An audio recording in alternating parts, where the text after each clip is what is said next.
अस्सलाम वालेकुम वरहमतुल्लाहि वबरकातुहू डियर स्टूडेंट्स। आज की इसी ही वीडियो में हम इन 10 एमसीक्यूज़ के ऊपर बात करेंगे, डिस्कशन करेंगे। जैसा कि आप लोग को पता है कि हमने एमडीकेट 2023 का पेपर स्टार्ट कर चुका है। उसी ही पेपर की केमिस्ट्री के एमसीक्यूज़ हम सॉल्व कर रहे हैं।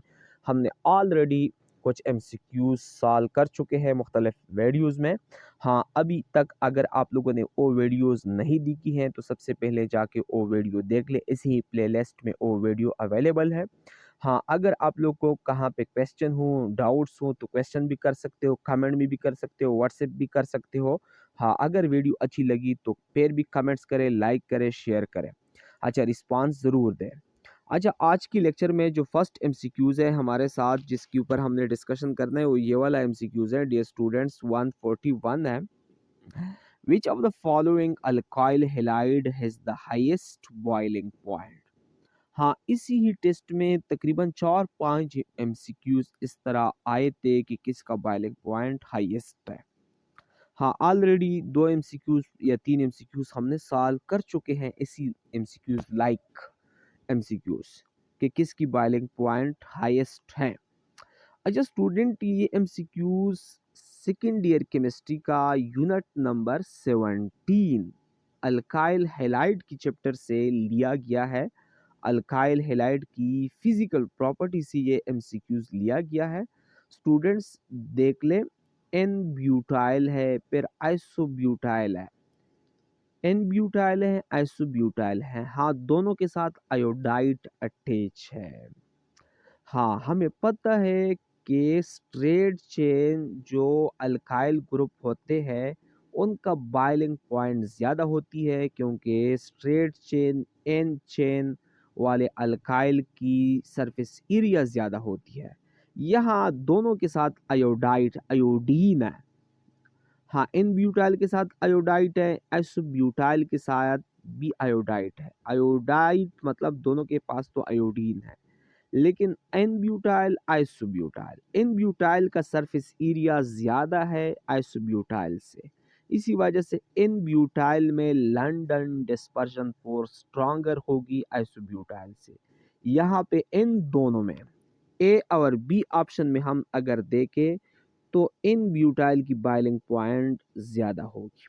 हाँ, अगर हम सी और डी ऑप्शन की तरफ आ जाएं, आइसोप्रोपाइल ब्रोमाइड, इन प्रोपाइल ब्रोमाइड, यहाँ पे भी सेम केस है।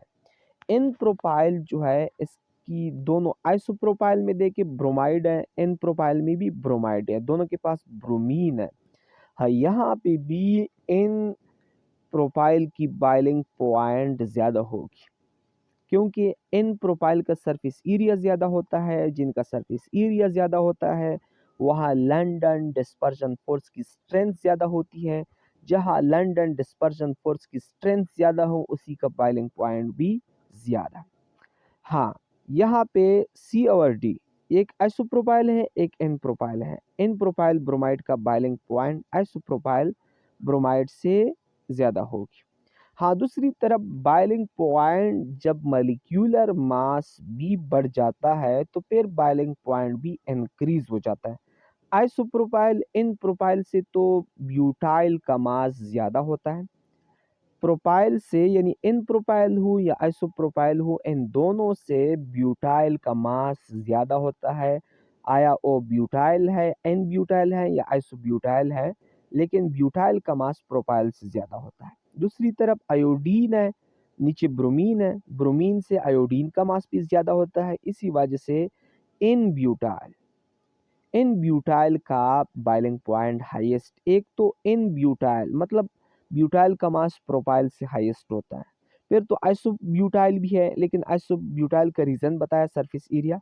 दूसरी तरफ आयोडीन जो है वो भी ब्रोमीन से खीवी है। इसी वजह से ए ऑप्शन करेक्ट है। इसी एमसीक्यूज का ए ऑप्शन करेक्ट है, ये वाला यानी ये वाला ए ऑप्शन। ठीक है। अच्छा, उसके बाद स्टूडेंट्स हम आ जाते हैं एमसीक्यूज नंबर 142 को। इस एमसीक्यूज को देखें। ये जो एमसीक्यूज हैं, सॉरी एमसी ये वाला, ये एमसीक्यूज देखें 142। Which of the following will not affect the SN1 mechanism? ये डियर स्टूडेंट SN1 मैकेनिज्म दिया गया है, ये लेकिन SN1 दिया गया है। Which of the following will not affect the SN1 mechanism? चार फैक्टर चार ऑप्शन में दिए गए हैं, कहते हैं कि कौन सा जो फैक्टर है, किस ऑप्शन वाली जो फैक्टर है OSN1 मैकेनिज्म को इफेक्ट नहीं कर सकता है। ये भी सेकेंड ईयर केमिस्ट्री का यूनिट नंबर 17 अल्काइल हैलाइड की चैप्टर से लिया गया है। अल्काइल हैलाइड में जो SN1 SN2 रिएक्शन का टॉपिक है वहाँ से लिया गया है। हाँ, SN1 रिएक्शन हो या SN2 रिएक्शन हो, ये नेचर ऑफ सॉल्वेंट पे भी डिपेंड करता है, ये नेचर ऑफ न्यूक्लियोफाइल पे भी डिपेंड करता है, ये कार्बोकेटायन के ऊपर भी डिपेंड करता है, लेकिन कार्बेनाइन के ऊपर डिपेंड ना SN1 रिएक्शन करता है ना SN2 रिएक्शन करता है। कार्बेनाइन, हाँ, ये ओ कार्बन होता है कि जिसके पास एक लोन पेयर भी हो और साथ साथ इसके ऊपर नेगेटिव चार्ज भी हो और इसके 2 बॉन्ड हो या 3 बॉन्ड हो। यानी ओ कार्बन एटम एक स्पीशीज का ओ कार्बन एटम की जिसके ऊपर नेगेटिव चार्ज हो, वो कार्बेनाइन है। कार्बेनाइन पे न SN1 मैकेनिज्म, न SN2 मैकेनिज्म, न E1 रिएक्शन, न E2 रिएक्शन डिपेंड करता है। नेचर ऑफ सॉल्वेंट भी करता है, कार्बोकेटायन भी करता है, नेचर ऑफ न्यूक्लियोफाइल भी करता है, लेकिन कार्बेनाइन के ऊपर न SN1 न SN2 दोनों इंडिपेंडेंट है कार्बेनाइन पे। यहाँ पे पेयर हमारे साथ जो करेक्ट ऑप्शन है वो ये डी वाला है, ये डी वाला, ये करेक्ट ऑप्शन है। अच्छा, नेक्स्ट है हमारे साथ डियर स्टूडेंट्स MCQs नंबर 143। ये वाला देख ले, ये वाला MCQs है। Which of the following compound is most acidic? हाँ, कौन सा कंपाउंड मोस्ट एसिडिक है? सेकेंड ईयर केमिस्ट्री का जो चैप्टर है, स्पेशली अल्कोहल से, मेरे ख्याल में अल्कोहल की चैप्टर से ये ज़्यादा रिलेटेड है, वहाँ से लिया गया है। हाँ, ये पॉइंट याद रखिए स्टूडेंट्स कि यहाँ पे हम उतना डिस्कशन नहीं कर सकते हैं कि कार्बोक्सिलिक एसिड जो होता है, यहाँ पे सी, यहाँ पे मैं लिखता हूँ स्टूडेंट्स कि कार्बोक्सिलिक एसिड जो होते हैं CA, कार्बोक्सिलिक एसिड, ये इसकी एसिडिटी ज़्यादा होती है फिनोल से। पी का मतलब फिनोल, फिनोल का एसिडिटी ज़्यादा होता है वाटर से, W वाटर से, और वाटर का एसिडिटी ज़्यादा होता है अल्कोहल से। ये ए का मतलब अल्कोहल, और अल्कोहल का एसिडिटी ज़्यादा होता है साइक्लो अल्केन से, साइक्लो अल्केन से। ठीक है स्टूडेंट्स, अब ये MCQs तुम लोग हल कर सकते हो। किसका एसिडिटी ज़्यादा है? वाटर का एसिडिटी इथानोल, ये अल्कोहल है डियर स्टूडेंट्स, अल्कोहल है इथानोल, जिसका फार्मूला है CH3CH2OH। ये इथानोल है। इथानोल से H2O, इसका एसिडिटी ज़्यादा है।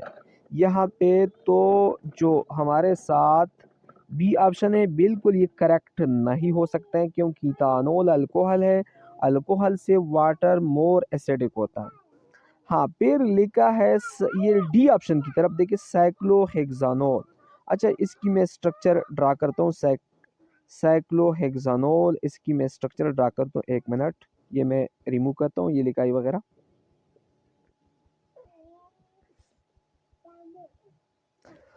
अच्छा, साइक्लोहेक्सानोल, सिंपल सी इसकी मैं स्ट्रक्चर ड्रा करता हूँ।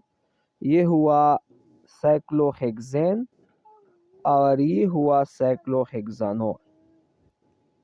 ये साइक्लोहेक्सेन है स्टूडेंट, कुछ इस तरह है।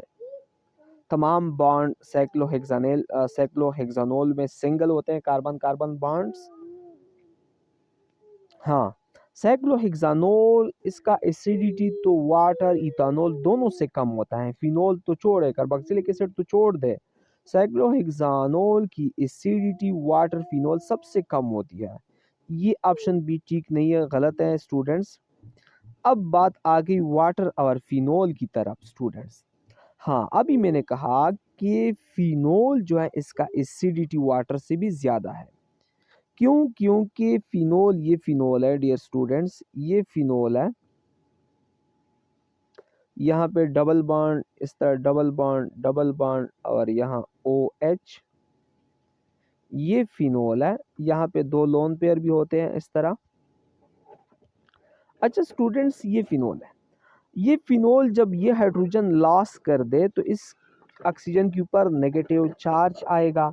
ये नेगेटिव चार्ज फिर इस मुकम्मल बेंजीन रिंग में ये रिवॉल्यूशन करता है, डीलोकलाइज्ड होता है, मुख्तलिफ रेजोनेटिंग स्ट्रक्चर बना लेते हैं।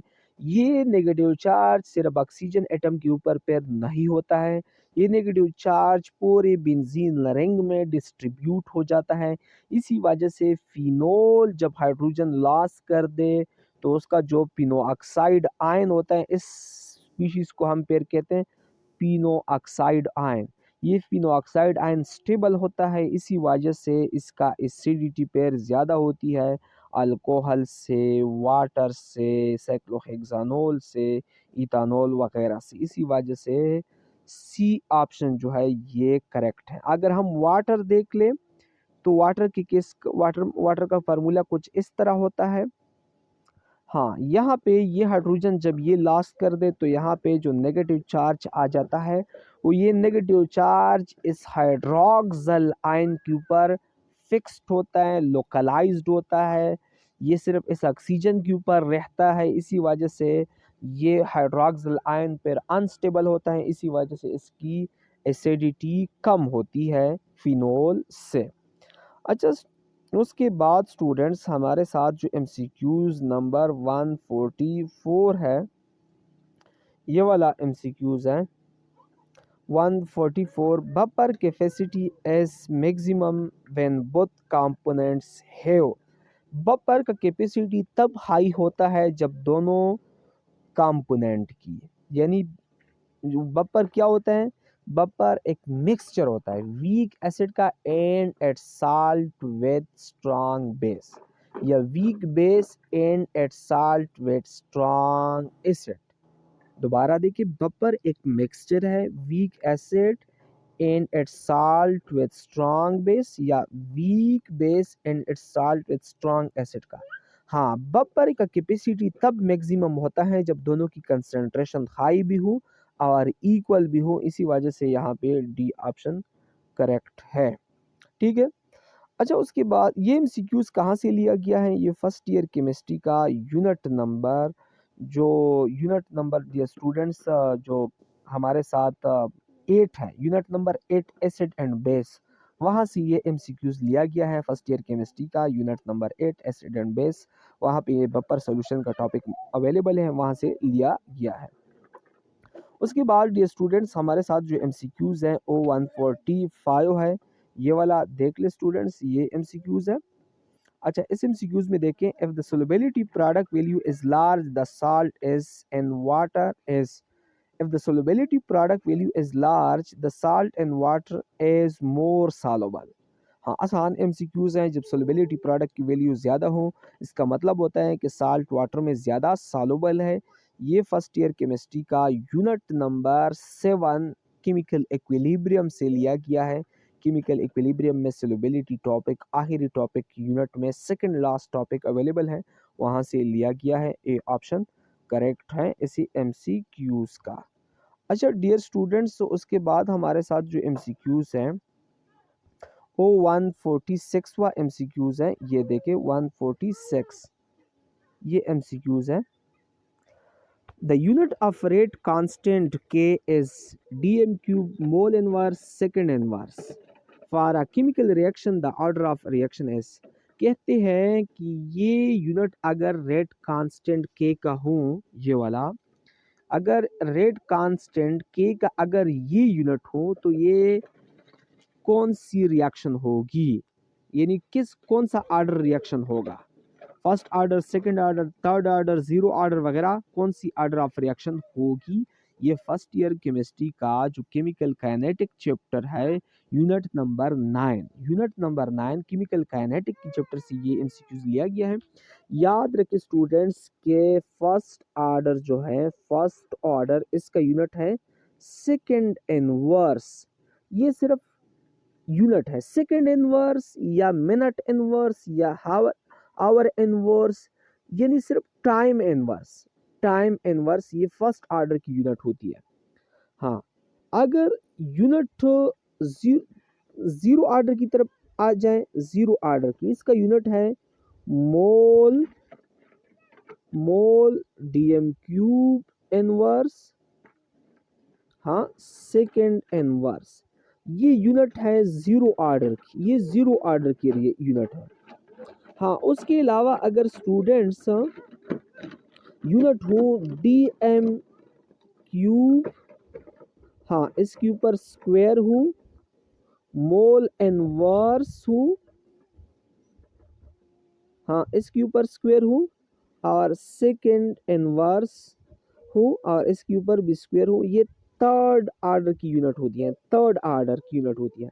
लेकिन जो यहाँ पे यूनिट दिया गया है ये सेकेंड ऑर्डर की यूनिट है।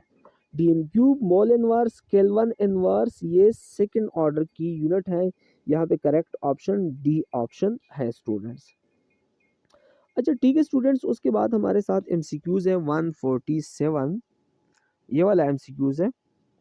A system that can exchange or transfer both matter and energy with the surrounding, ये थर्मोकेमिस्ट्री का एमसीक्यूज है। Unit number,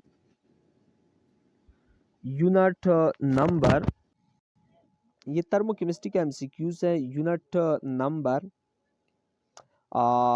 11, unit number 11 thermochemistry, first year chemistry का चैप्टर है थर्मोकेमिस्ट्री, उसी ही चैप्टर की ये यूनिट है, उसी ही चैप्टर से ये एमसीक्यूज लिया गया है। वो सिस्टम जिससे एनर्जी और मैटर दोनों एक्सचेंज होते हैं, ये ओपन सिस्टम होता है। बहुत इजी एमसीक्यूज है। वो सिस्टम जिससे एनर्जी और मैटर दोनों सराउंडिंग से, यानी वो सिस्टम जो एनर्जी और मैटर दोनों सराउंडिंग के साथ एक्सचेंज कर सकते हैं, वो ओपन सिस्टम होता है।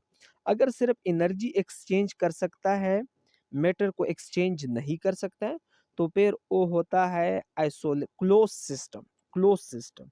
अगर दोनों को एक्सचेंज नहीं कर सकते हैं तो आइसोलेट सिस्टम होता है। इसी एमसीक्यूज का करेक्ट ऑप्शन है डियर स्टूडेंट्स ओपन सिस्टम, जो दोनों एक्सचेंज हो सकते हैं। जिस तरह एक बाल्टी में अगर हम पानी रख दे, एक बाल्टी में अगर हम गर्म पानी रखते तो वो पानी से हीट बाहर भी ट्रांसफ़र होती है और पानी से एवापोरेशन भी हो जाती है, ये दोनों एक्सचेंज हो सकती है। ठीक है, ये हार्ड टी, एक टी कप में हार्ड टी जो होता है, ये भी ओपन सिस्टम की एग्जांपल है। अच्छा उसके अलावा जो स्टूडेंट्स हमारे साथ एमसीक्यूज नंबर और है, एक मिनट सब। अच्छा, एमसीक्यूज नंबर 148, ये वाला एमसीक्यूज देख ले 148। The sum of all the energies of all the molecule और atom of a substance is called its internal energy. ये तो बहुत आसान एमसीक्यूज हैं कि एक सिस्टम की तमाम एनर्जी, हर किस्म की एनर्जी, जो एटमों का हो या मॉलिक्यूलों का हो या सब्सटेंसेस, अदर सब्सटेंसेस का हो, यानी एक एमसीक्यूज है the sum of all the energies, तमाम एनर्जी का जो मजमुआ होता है, of all the atoms, all the molecules of a system या ऑफ अ सब्सटेंस। यहाँ पे एमसीक्यूज इस सब्सटेंस का मतलब समझ लें एक सिस्टम, ये सब्सटेंस भी ठीक है। एक सब्सटेंस में एटम्स हों या जितने भी मॉलिक्यूल्स हों, उनकी हर किस्म की एनर्जी का जो सम होता है उसको हम इंटरनल एनर्जी कहते हैं। ये भी फर्स्ट ईयर केमिस्ट्री का यूनिट नंबर 11 थर्मोकेमिस्ट्री से लिया गया है। हाँ, बाकी है हीट कैपेसिटी क्या होती है। हीट कैपेसिटी ये थर्मोकेमिस्ट्री में ये टॉपिक अवेलेबल है। उसके अलावा फर्स्ट ईयर केमिस्ट्री का जो लिक्विड चैप्टर है वहाँ भी ये अवेलेबल है। 1 ग्राम, एक बल्कि सारी एक सब्सटेंस की 1 डिग्री टेम्परेचर बढ़ाने के लिए जितना हीट रिक्वायर्ड होता है उसको हम हीट कैपेसिटी कहते हैं। क्या कहा, एक सब्सटेंस की 1 डिग्री टेम्परेचर को रेस करने के लिए जितना हीट रिक्वायर्ड होता है उसको हम हीट कैपेसिटी कहते हैं। फॉर एग्जांपल हमारे पास एक सब्सटेंस है, सपोज देखिए स्टूडेंट्स, एक सब्सटेंस है हमारे पास सब्सटेंस है, ये एक सब्सटेंस हुआ, इसी का टेम्परेचर 10 केल्विन है, 10 केल्विन है। इसी का टेम्परेचर हमने 11 केल्विन करना है, 11 केल्विन। इस 11 करने के लिए ये जितना हीट रिक्वायर्ड होगी इस सब्सटेंस को, हाँ, इसी चीज़ का नाम है हीट कैपेसिटी। हाँ, एक है स्पेसिफिक हीट कैपेसिटी, यानी स्पेसिफिक हीट लेकर स्पेसिफिक हीट कैपेसिटी है। अगर ये सब्सटेंस 1 ग्राम हो, अगर 1 ग्राम सब्सटेंस हो, उसी का टेम्परेचर 1 डिग्री बढ़ाना है, तो उसके लिए जो हीट रिक्वायर्ड होगी उसको हम कहते हैं स्पेसिफिक हीट कैपेसिटी। अच्छा, दूसरा है लेटेंट हीट। लेटेंट हीट मतलब छुपा हुआ हीट। इसका कोई प्रॉपर डिफिनीशन नहीं है, लेकिन इसका डिफिनीशन अगर हम लेटेंट हीट ऑफ फ्यूजन कर ले या लेटेंट हीट ऑफ वेपोराइजेशन करें, वो एक अलग कंसेप्ट है। ये भी लिक्विड चैप्टर में, फर्स्ट ईयर की लिक्विड चैप्टर में ये टॉपिक अवेलेबल है, थर्मोकेमिस्ट्री के अंदर भी अवेलेबल है। यहाँ पे करेक्ट ऑप्शन है डी ऑप्शन, ये वाला। अच्छा स्टूडेंट्स, उसके बाद हमारे साथ 149 एमसीक्यूज है, ये वाला। Which of the following element has the same oxidation number in all of its known compound? हाँ, ये वाहिद बेरिलियम है कि बेरिलियम की जितनी भी कंपाउंड आज तक नोन है, डिस्कवर्ड है, लोग बेरिलियम की जितनी भी कंपाउंड जानते हैं, वहाँ बेरिलियम का ऑक्सीडेशन स्टेट हमेशा +2 होता है, +2 होता है। हाँ, ये ऑक्सीडेशन स्टेट है। हाँ, उसके अलावा -2, ये 2 oxidation state fixed oxidation state है, या -2 होगा या +2 होगा। ये बेरिलियम की 2 ऑक्सीडेशन स्टेट, या 0 भी है, 0 भी है अगर एलिमेंटल फॉर्म में हो। लेकिन यहाँ पे कंपाउंड का ज़िक्र है कि बेरिलियम की जितने भी कंपाउंड हैं, उनमें अगर हम बेरिलियम का ऑक्सीडेशन स्टेट देख लें, तो अक्सर इसकी तो ये मोस्ट कॉमन जितनी भी है +2 है। हाँ, रेयर केस में इसका -2 बन सकता है, 0, लेकिन ये नहीं है, +2। बेरिलियम की जितने भी कंपाउंड आज तक नोन है, मालूम है, डिस्कवर है, उसी के अंदर बेरिलियम का ऑक्सीडेशन स्टेट +2 होता है। +2 ये फिक्स्ड है, ये याद रखें, -2 भी हो सकता है या 0, लेकिन आज तक जितनी कंपाउंड बेरिलियम के नोन है वो +2 ऑक्सीडेशन स्टेट वाले हैं, बेरिलियम है। ए ऑप्शन करेक्ट है इस एमसीक्यूज का, ये वाला। अच्छा डियर स्टूडेंट्स, उसके बाद आखिरी एमसीक्यूज हैं आज की लेक्चर का हमारे साथ, ये वाला एमसीक्यूज है डियर स्टूडेंट्स, ये वाला, ये याद रखें। A cathode has the reduction potential more than anode। ये फर्स्ट ईयर केमिस्ट्री का यूनिट नंबर 12 इलेक्ट्रोकेमिस्ट्री से लिया गया है। कैथोड का रिडक्शन पोटेंशियल हमेशा ज़्यादा होती है एनोड से। एनोड का रिडक्शन पोटेंशियल कम होता है, कैथोड का रिडक्शन पोटेंशियल ज़्यादा होता है।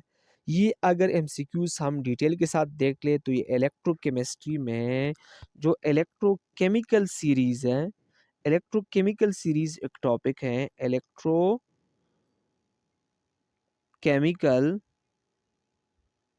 सीरीज़, ये टॉपिक अगर हम देख लें तो फिर ये एमसीक्यूज हम सॉल्व कर सकते हैं बहुत आसानी के साथ। हाँ, लेकिन याद रखिए कि कैथोड का रिडक्शन पोटेंशियल एनोड की रिडक्शन पोटेंशियल से हमेशा ज़्यादा होती है, इसी वजह से यहाँ पे बी ऑप्शन करेक्ट है, B option, more than anode. ठीक है स्टूडेंट्स।